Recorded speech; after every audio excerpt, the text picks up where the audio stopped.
Hey, my name is Václav and I want to discuss networking today, or more specifically, does it actually matter going to events? Is it worth it? And the answer is yes and no, right? It depends. Some people will go to events and they will tell you it's amazing. I mean, a lot of them, they just go there for food, but second part will be no, I just sit at home and just do my business there, right? Or from the office.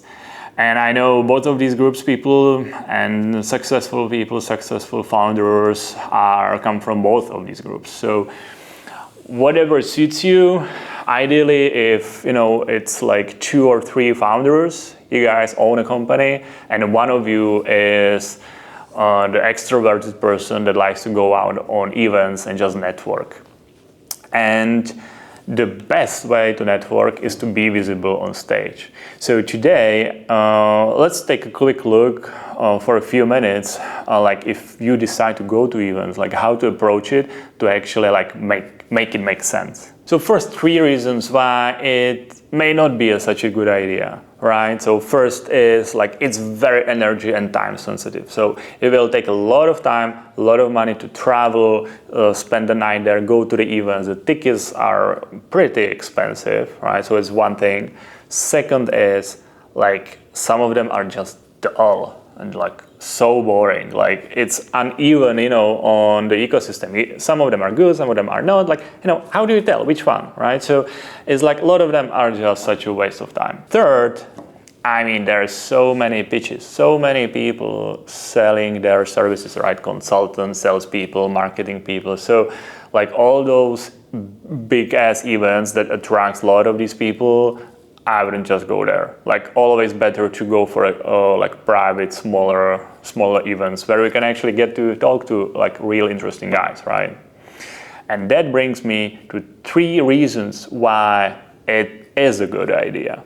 So first is reputation, right? If people don't know you, especially at the early stages, you get to get in front of them. They see you on one, even here. It looks like you launch, you're active, right? So if you can combine it with your PR, especially in your country, so PR events, meetings, then that's a great time. So guess what? Fundraising, right? You get in front of as many relevant investors as possible. So this is important. And from that, second is you get to build the relationships, and the relationships are always built face to face. So suddenly you are able to get all those first meetings with people, with potential investors that you later on can just call. All of that can be done online, but at the beginning, face to face is really important. And third is you can meet fun people, right? So you can go to an event and you can actually see a speaker that you like, and you can talk to him, or hey, so you exited ABC company, can you talk to me, maybe give me 1 minute of your time, I will pitch you, and you can give me an example of how would you raise the next round. So you can get feedback.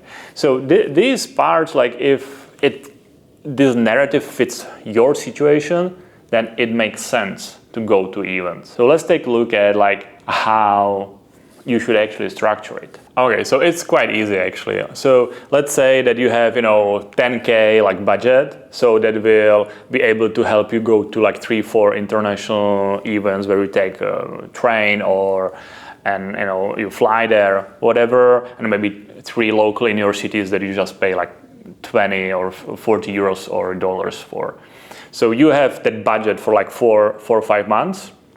You know that within those months you're fundraising, so it's a good idea to match it. And you're going to analyze what are the events, and you're going to look at the programs and at the speakers, and ideally at people who are attending through either meetup groups, Facebook, LinkedIn, or if you can talk to your friends, get recommendations to where they go, other founders. That could be also interesting, because on the event itself they can then introduce you to more people. You don't want to be the guy standing in the corner. All right, so this is important. And if you are able to, through your network, push to get to the speaker stage to be in a panel discussion, that's very important as well, because then you raise your value in front of the investors. And there are typically like 2 or 3 ways to do it.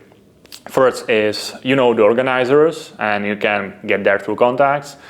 You just pay them off. Most of these events will probably want to charge you for a speaking gig. And third is you are a subject matter expert. So if you're an expert, let's say in energy, AI, whatever your company is at, then you create what's called a media kit. You send it to organizers and you try to convince them that you should be in the panel discussion. And that's the best way to then just step away from the panel and just talk to the investors. I mean, why shouldn't they invest you? They've just seen you on a stage as the expert, right? So this is the ideal setup. But still, if you cannot get to the stage, well, you can, like we discussed, structure the event list and just decide where to go, and then you look at the speakers. So for example, there will be 3 people on the stage that you want to talk to, so make sure you get it done. You know, no business cards, don't take that stuff, it's irrelevant. Most people throw it away. But when that person gets off the stage, talk to him, exchange ideas, tell them exactly how they can help you or how you can help them. It's not their job to figure it out, it's your job. And then suddenly you have someone you can reach out on LinkedIn and be like, oh, hey, remember how we talked at such and such event, how I told you what I'm building? Well, now I'm fundraising. Would you be interested to take a round, or would you be interested in connecting or giving me feedback? So this is how you build a relationship that you can later on build upon. This is why it makes sense to go to these events. And I think that if you structure it in this way, you will create within a few months, you will create a huge network that you can then rely on. So if you're a member of our community, you will oftentimes get ideas and recommendations for like investment focused or startup focused events where we might take attendance, we might be partners, or you and I can meet. So if you're in the community, definitely keep a watch out for this, and always decide like, does it make sense for me to spend my time and money going there?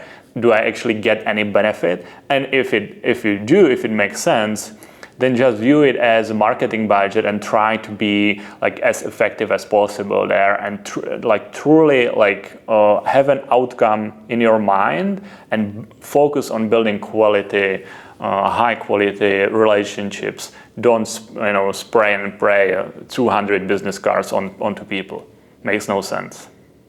Well, good luck with your fundraising. Up and next time.